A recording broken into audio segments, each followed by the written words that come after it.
मित्रों नमस्कार। अभी मैं देहरादून के प्रसिद्ध टपकेसर महादेव मंदिर में हूँ और मेरे साथ मंदिर के मुख्य पुजारी व्यवस्थापक दिगंबर भरतगिरी महाराज हैं। आइए उनसे बातचीत करते हैं। महाराज जी, सबसे पहले जानना चाहूँगा जो टपकेसर महादेव मंदिर है, इसकी जो संरचना है प्राकृतिक रूप से, जो शिवलिंग के ऊपर जल की बूंदें गिरती हैं, वो एक अद्भुत अनुभव होता है। तो क्या इतिहास है इस मंदिर का? ऐसा ये जो मंदिर का इतिहास तो 6,500 साल पुराना है और ये मंदिर पूर्ण रूप से प्राकृतिक है। और इस मंदिर का इतिहास देवताओं कालीन है, क्योंकि ये देवभूमि है।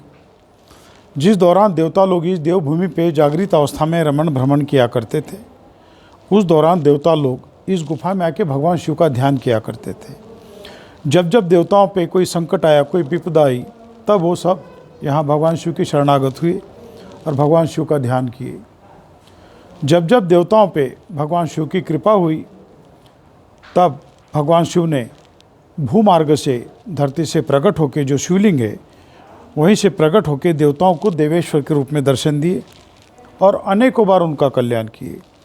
ये जो 7 बहरी नदी धारा, ये धारा के बीच उस दौरान देवता लोग स्नान संध्या किया करते थे, तो उस दौरान इस नदी का नाम भी देवधारा रहा। देवताओं के बाद इस गुफा में ऋषि लोग आए और ऋषियों ने यहाँ आके भगवान शिव की तपस्या की, क्योंकि ऋषियों की तपोभूमि है उत्तराखंड। उनकी तपस्या से भगवान सदाशिव प्रसन्न हुए और उन्हें तपस्या से प्रसन्न होकर तपेश्वर के रूप में दर्शन दिए और उनका भी अनेकों बार कल्याण किए। उसी दौरान महाभारत की दोनों सेना के कुलगुरु आचार्य द्रोण पूरे हिमालय वर्ष का भ्रमण करते हुए वो भी इस गुफा में आए और उन्होंने भी महाभारत से पहले 12 साल तपस्या की। उस दौरान उनके साथ उनकी पत्नी भी थी, माता कृपी। तपस्या की, भगवान सदाशिव प्रसन्न हुए। कहा, हे द्रोण, हम तुम्हारी तपस्या से प्रसन्न हैं, जो वरदान मांगना चाहते हो वरदान मांगो। तब द्रोण ने विश्व कल्याण विश्व शांति हेतु भगवान शंकर से धनुर्विद्या का ज्ञान मांगा। कहा जाता है भगवान शंकर रोज मध्य रात्रि को भूमार्ग से प्रकट हुआ करते थे और आचार्य द्रोण को अस्त्र शस्त्र के बारे में रोज एक अध्याय यहाँ पढ़ाया करते थे। ऐसा करते उन्हें संपूर्ण धनुर्विद्या का ज्ञान भगवान शंकर से यहाँ प्राप्त हुआ। बाद में उन्होंने कौरव पांडवों को भी इसी क्षेत्र में यानी देहरादून में ही प्रशिक्षित किया, यानी महाभारत की दोनों सेना देहरादून में ही तैयार हुई। इसी भूमि का प्रभाव को देखते हुए अंग्रेज़ों ने फिर यहाँ पे IIMA की स्थापना की और आज भी हमारे देहरादून से बहुत बड़े बड़े योद्धा तैयार होते हैं और देश के और राष्ट्र की रक्षा के लिए बाहर निकलते हैं। द्रोणाचार्य जी के पुत्र अश्वत्थामा, उनकी जन्मस्थली भी है और तपस्थली भी। इसी गुफा में द्रोण पुत्र अश्वत्थामा का जन्म हुआ। जब जन्म हुआ उस दौरान उस बालक के मुख से अश्व के समान आवाज़ निकली। तब यहाँ और जो अन्य ऋषि लोग भी तपस्यारत थे, उन्होंने उस बालक का नाम अश्वत्थामा रखा। लेकिन खुशी का अवसर था, लेकिन एक दुख भी होने लगा कि माता कृपी के पास दूध नहीं था बच्चों को पिलाने के लिए, एक बूंद भी। कठिन समस्या थी, बहुत कोशिश की, कहीं गाय प्राप्त नहीं हुई। फिर वही चावल पकाया करते थे, ऊपर का माड़ निकाल के बच्चे को पिलाया करते थे। धीरे धीरे बच्चा पनप गया, चलने फिरने लगा। और ऋषि लोग जो यहाँ तपस्या किया करते थे, ऊपर की ओर वो घास फूस की कुटिया बना के रहा करते थे और सुबह सुबह ऋषि पत्नी या ऋषि कुमार गुफा में आया करते थे। तो अश्वत्थामा की भी उन ऋषि कुमारों के साथ मित्रता हुई और एक रोज़ खेलते हुए अश्वत्थामा ऊपर उनकी कुटिया में चले गए। वहाँ जाके देखते कि उन बच्चों ने सब ने उनका हाथ छोड़ा और अपने अपनी माता की गोद में बैठ के अपने अपनी माता का दूध पान करने लगे। तब अश्वत्थामा को आश्चर्य हुआ कि इस तरह क्या करते होंगे। तब वहाँ करीब जाके देखा तो उनकी माँ ने बच्चों को ढक दिया और दूध पान कराने लगी और थपथपाने लगी पीठ। अश्वत्थामा को लगा कि मुझे देख के इसने ढक दिया और इसे मार रही है। तब उन्होंने उन ऋषियों से कहा, बोले मैं खेलने के लिए आया हूँ और ये लोग अपने अपनी माता की गोद में बैठे हुए और उनकी माता उनको मार रही है। बोले बेटा मार नहीं रही हो, सहलाते हुए बोले उसे दूध पान करा रही है। बोले अच्छा। बोले दूध क्या होता है? बोले बेटा ये दूध एक श्वेत तर पदार्थ होता है, पीने में मीठा होता है और ये पदार्थ गाय से अथवा माँ से प्राप्त होता है और इसके पीने से भूख प्यास मिट जाती है। बोले अच्छा। तो और जो ऋषि लोग थे उन्होंने कहा कि आप हम सब जानते हैं द्रोण पुत्र अश्वत्थामा ने आज तक कभी दूध का स्वाद चखा नहीं और आप लोग दूध के बारे में चर्चा किए जा रहे हो। अरे आज द्रोण पुत्र प्रथम बार हमारे आश्रम आए हैं तो इनका स्वागत भी आज दूध से किया जाए। तब उन्होंने एक कटोरा दूध लिया और अपनी गोद में बिठा के उस बालक को एक कटोरा दूध पान कराया। पीने में मीठा मधुर लगा और शक्ति का एहसास भी होने लगा। तब से अश्वत्थामा के मन में दूध के प्रति लालसा पैदा हुई कि काश ऐसा दूध मुझे रोज़ मिले तो कितना अच्छा होगा। जब सायंकालीन गुफा में आए तो माता कृपी ने कहा कि बेटा उस शिला के नीचे तुम्हारा सुबह का एक कटोरा हमने दूध ढक के रखा है, उसे जाके तुम पहले पी लो, बाद में हम तुम्हारे लिए दूसरा ताज़ा दूध बनाते हैं, क्योंकि हमें चिंता सताई जा रही थी। सुबह से तुम बाहर गए हो, ना कुछ खाए हो ना पिए हो। तब अश्वत्थामा ने कहा बोले माते मैं ये दूध नहीं पीऊँगा, ये पी पी के मेरा मन उब गया है। मैंने जो आज ऊपर जो हकीकत में माते जो दूध पिया मैंने एक कटोरा, वही हकीकत में दूध है। पीने में मीठा मधुर और बड़ा आनंद आया माते।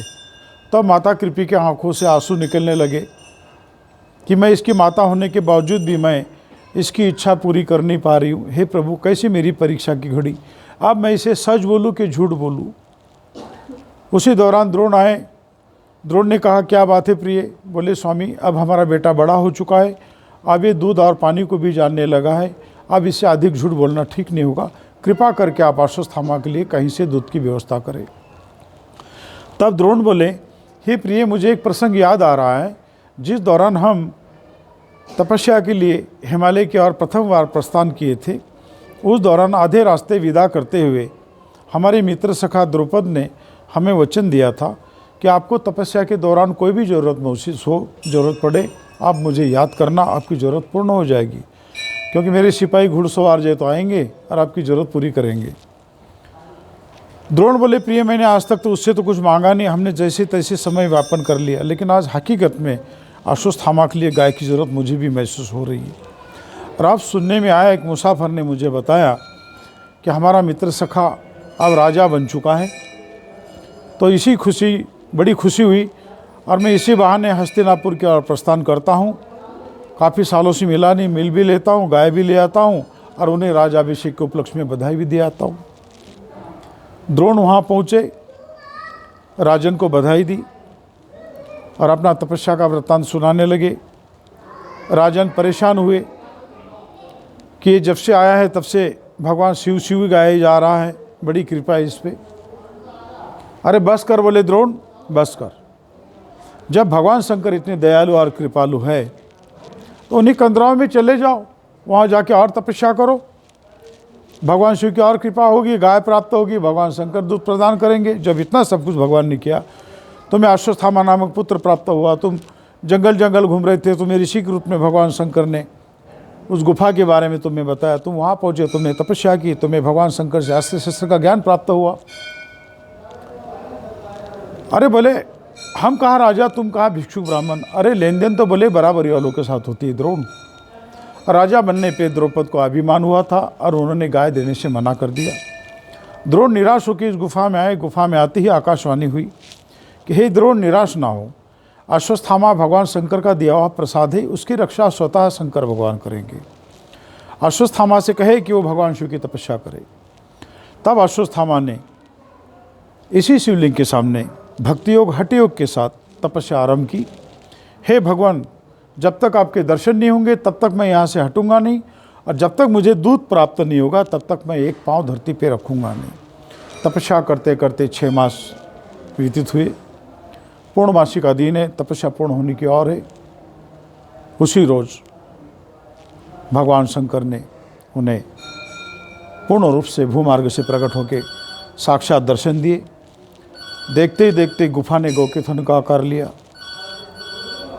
वहीं से दूध की धारा आई, वही दूध अश्वत्थामा पिए और उसी क्षण उन्हें अजर अमरता का वरदान भी भगवान शंकर से यही प्राप्त हुआ, जो अजर अमर आज माने जाते चिरंजीवी। फिर अश्वत्थामा ने खूब सारा वो दूध पिया, अपनी भूख प्यास मिटाई बाद में जब तक इस गुफा में रहे शिव आराधना करते रहे, दूध का आनंद लेते रहे, पिता के साथ कंधे में कंधा मिला के अस्त्र शस्त्र का ज्ञान प्राप्त करते रहे। बाद में ये लोग महाभारत की ओर चले गए समय के साथ। बाद में दूध का सिलसिला इस गुफा में कलयुग तक चलता रहा।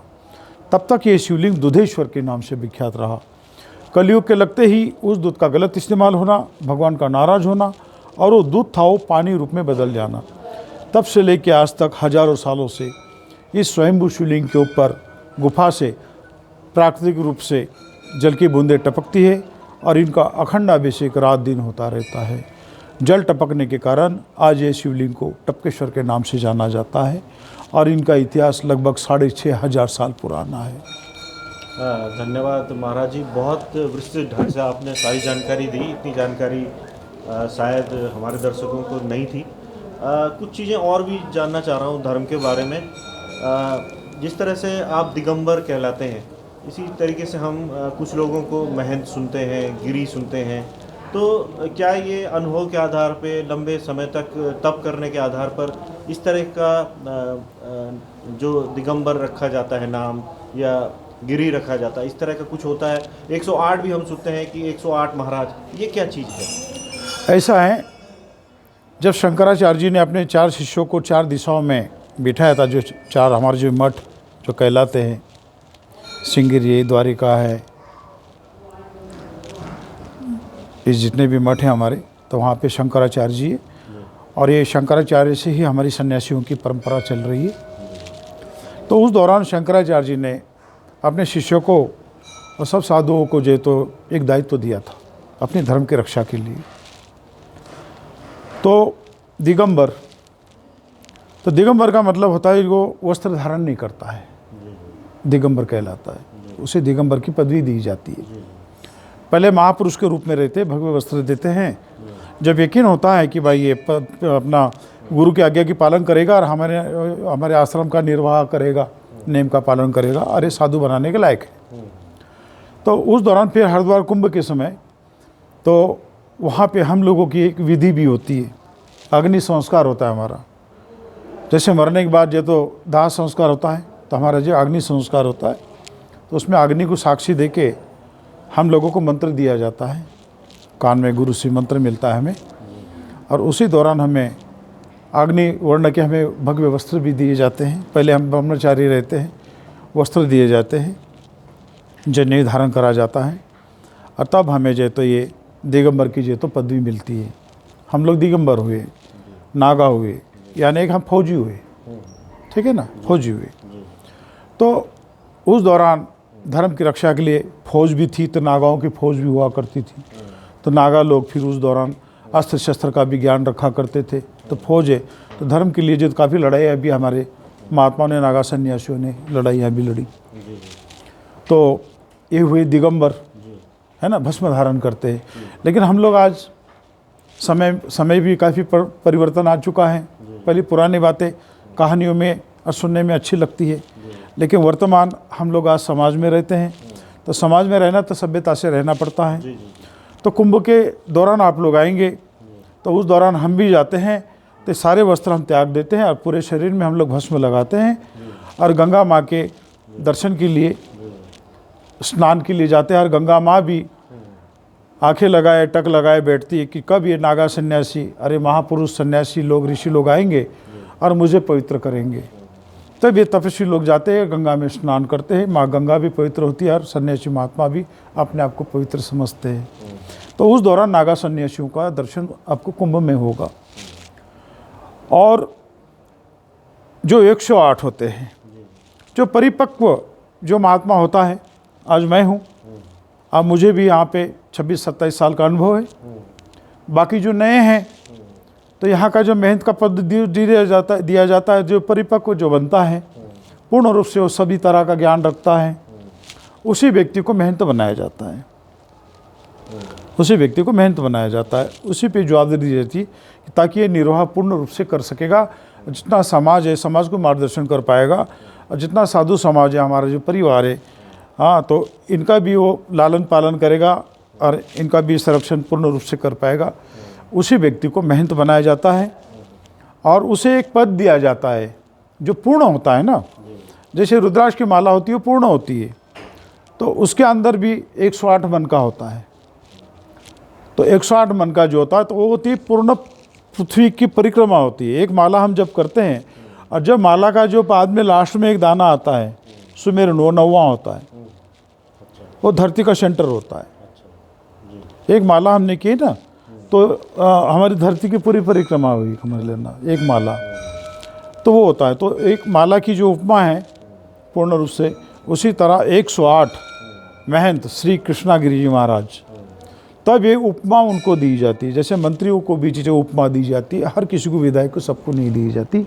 इसी तरह हमारे सन्यासियों में जो शंकराचार्य जी ने जो हमारी परंपराएं बनाई हैं, जो वन थे तो उनको जो वनों का संरक्षण के लिए उनको ड्यूटी दी, तो लोग वन में रहते थे, वनों का रक्षण करते थे। हाँ, और हम लोग गिरी है, गुजराती में गिर को भी कहते हैं, पर्वत को भी कहते हैं गिर, तो उन लोगों को गिरी, तो उनको भी पर्वत की रक्षा के लिए ड्यूटी लगाई। तो इसी तरह शंकराचार्य ने जिन जिनको जो जो ड्यूटी लगाई, उन लोगों को वही नाम दिए हुए। भारती है, वन है, ये 10 नाम में हमारे जितने नाम आते हैं, वो सब उनको शंकराचार्य जी ने उपमा दी हुई है। एक व्यवस्था, भाई ये कौन है, ये भंडारी है, हाँ किचन में काम करता है, ये कौन है भाई, झाड़ू वाला है, ये कौन है भाई, भाई कोई मिस्त्री है, मंदिर का काम करने वाला है। तो इसी तरह हमारी जो पहली पुरानी जो परंपरा है, आज लोग जो नाम बदल बदल के अपने सरकार के आरक्षण के लिए जो नाम बदल बदल के जो फ़ायदे उठा रहे हैं, उसको नहीं करना चाहिए। जो भगवान ने हमें जो पहले से भी जो दायित्व दिया था, वो नाम मुझे दिया था, उसी नाम का मुझे गर्व होना